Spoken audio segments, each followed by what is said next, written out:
इस नतीजे पर पहुंचा हूं कि उस कंपनी में बहुत ही भाईचारे और सद्भाव का माहौल, और वहां कई सालों से काम करने वाले शैलेश तिवारी, संदीप त्रिपाठी और सचिन पुंडीर, पवन या करण, ऐसे बहुत सारे लोग शरबत बनाने में अपना योगदान देकर कोई शरबत जिहाद नहीं कर रहे हैं, लेकिन लाला रामदेव को अपना शरबत बेचने के लिए शरबत में भी हिंदू मुस्लिम करना है, और यही इनकी फितरत है। जब हमने तो 1 लाख करोड़ रुपए जो गौ माता, भारत माता की सेवा में, मानवता की सेवा में, सनातन धर्म की सेवा में लगाया, हम तो सारे प्रमाण दे देंगे।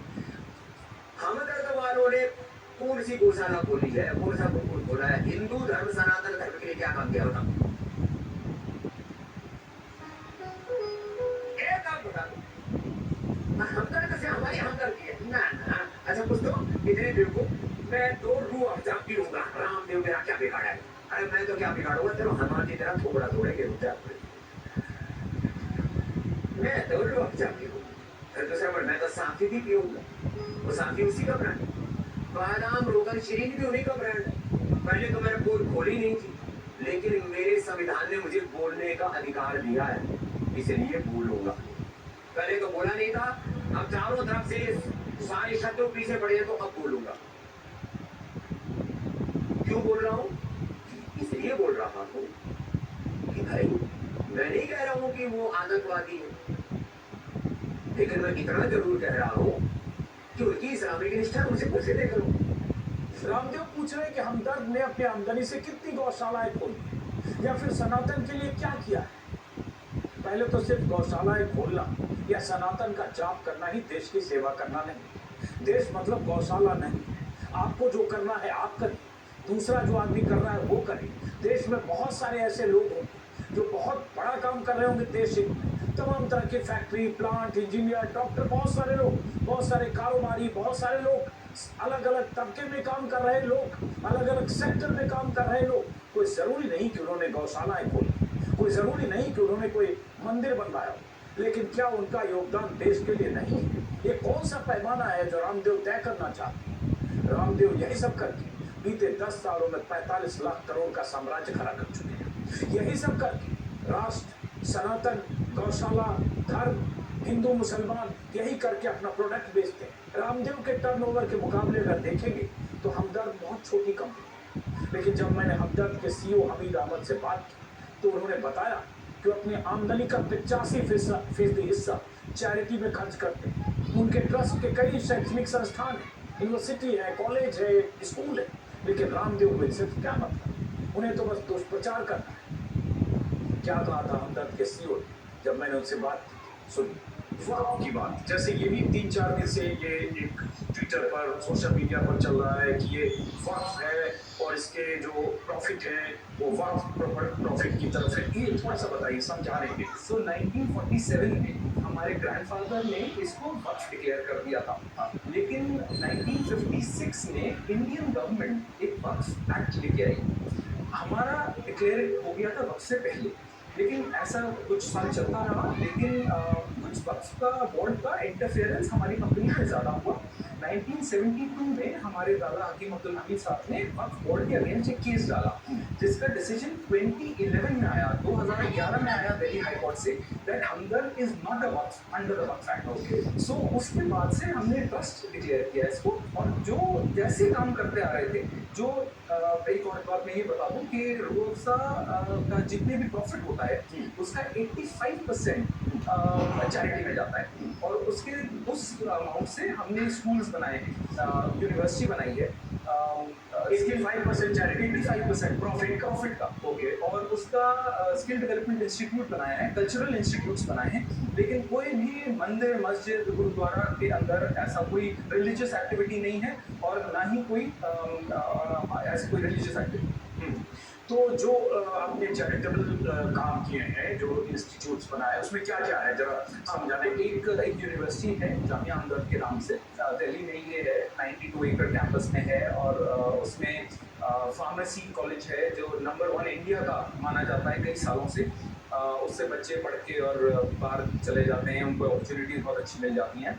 और यूनानी कोर्स है, एक साइंस बेस्ड कोर्स है, इंजीनियरिंग कोर्सेज हैं, अभी हाल के अंदर हमने मैनेजमेंट कोर्सेज और लीगल लॉ के कोर्सेज स्टार्ट करे हैं। हमदर्द के सीईओ जो अभी चौथी पीढ़ी के मालिक हैं, उस कंपनी ने जिसने 1907 में पहली बार ये रूह अफ़ज़ा बनाया, उनके ग्रेट ग्रैंडफादर, उनके परदादा, उनसे मैंने उनके पारिवारिक पृष्ठभूमि के बारे में भी बात, उसके बारे में भी कुछ बात, उन्होंने किस तरह की चुनौतियों का सामना करके यहाँ तक रूह अफ़ज़ा को पहुँचाया, उसके बारे में भी बात, वो भी सुनिए। लेकिन उससे पहले मैं ये कहता हूँ, बहुत सारे लोगों को लगेगा कि रूह अफ़ज़ा का मैं प्रचार कर रहा हूँ। नहीं, मैंने पहले भी कहा है, फिर कह रहा हूँ, ये कोई प्रमोशनल वीडियो नहीं, किसी भी तरह का इसमें प्रमोशनल मामला नहीं है, सिर्फ इमोशनल है।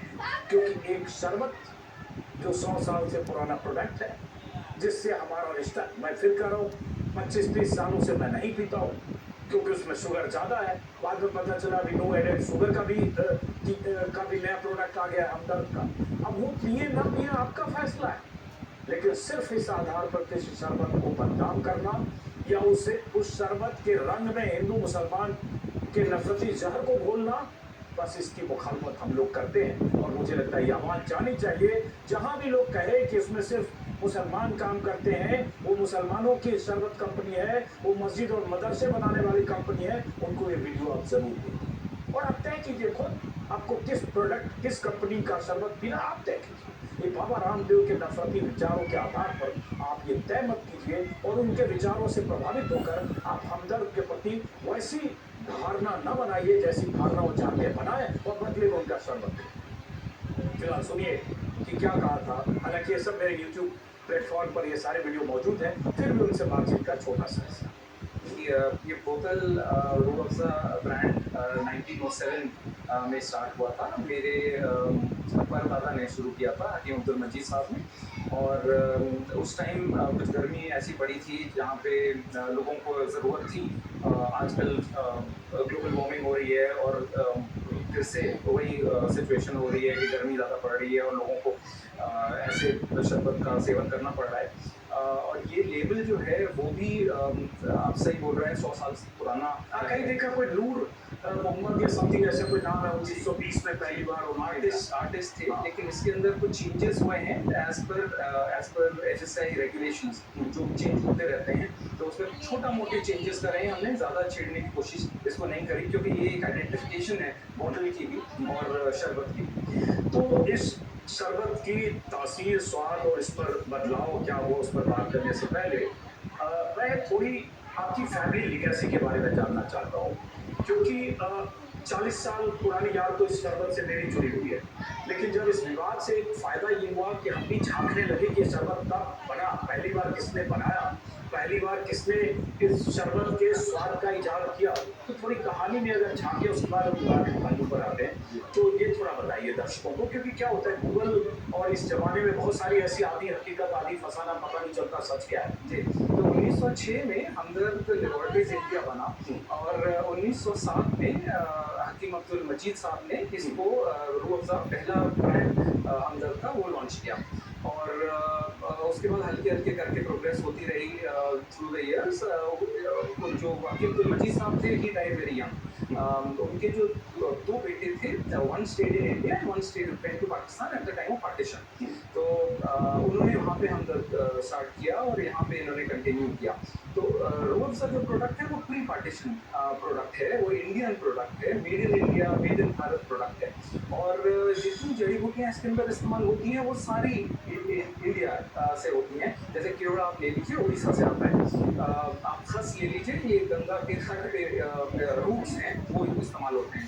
गुलाब है इसके अंदर, संदल है इसमें, और कई सारे और ऐसे प्रोडक्ट्स हैं जो कूलिंग प्रॉपर्टीज होती हैं, जो शरीर को ठंडा रखते हैं, तो वो हमने इसके अंदर डाला हुआ है। और इसी वजह से ये बाकी प्रोडक्ट से मुख्तलिफ है, डिफरेंट है, और तभी इसकी पॉपुलैरिटी 117-118 साल से। जैसे मैंने कहीं पढ़ा गूगल पे ही कि जो आपके ग्रेट ग्रैंडफादर थे अब्दुल मजीद, वो हकीम थे जी, और आयुर्वेदिक यूनानी दवाओं का वो कुछ छोटा मोटा कारोबार करते थे या जो भी।